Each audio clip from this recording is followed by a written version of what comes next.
The White House just finished a rulebook that decides which AI models are safe enough to ship, and it's refusing to show it to anyone. Not the public, not reporters, not even Congress. The framework is done, it's already been used, and the only people who have actually seen what's inside it work for the handful of companies it governs. That should bother you more than it probably does. Rewind to June. The president signed an executive order telling federal agencies to build a formal system for testing the most powerful AI models before they ever launch. The order gave agencies 60 days to finish that framework. That deadline landed August 1st, and the White House confirmed, right on time, that the work was done. What it didn't confirm was what's actually in it. Here's the mechanic, as far as anyone outside the room understands it.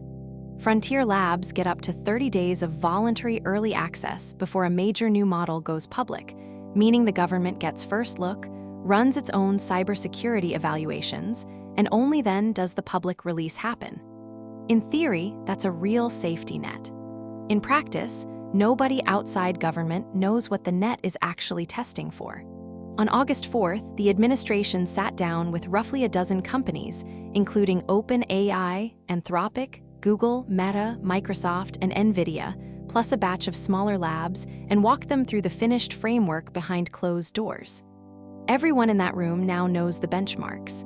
Everyone outside it doesn't. That's not a rounding error. That's the entire design. And here's the part that should really catch your attention. Open weight models are explicitly exempt.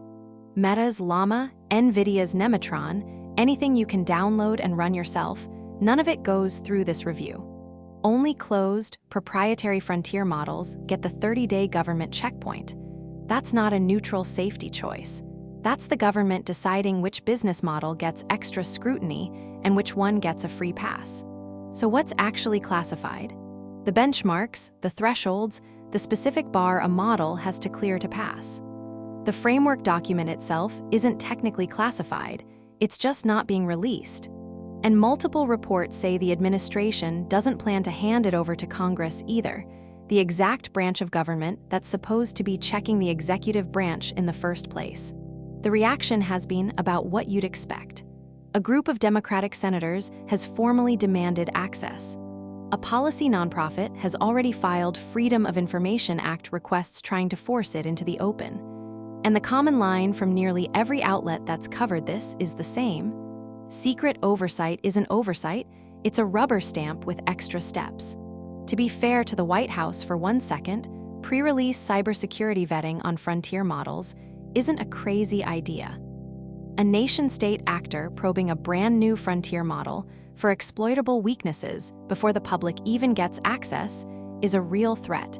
And 30 days isn't an unreasonable ask from labs that are already choosing to opt in.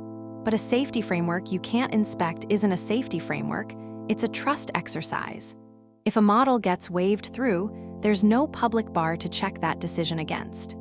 If a model gets flagged and delayed, there's no way to tell whether that was a genuine security finding or competitive favoritism. Classified thresholds mean the only people who can grade this system are the same people running it.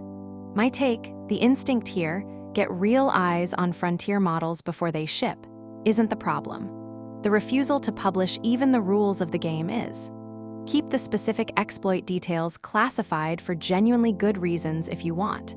You cannot keep the entire evaluation criteria secret from the legislature that's constitutionally supposed to check you and still call that accountability. Watch this one. FOIA requests and Senate pressure have a way of eventually working.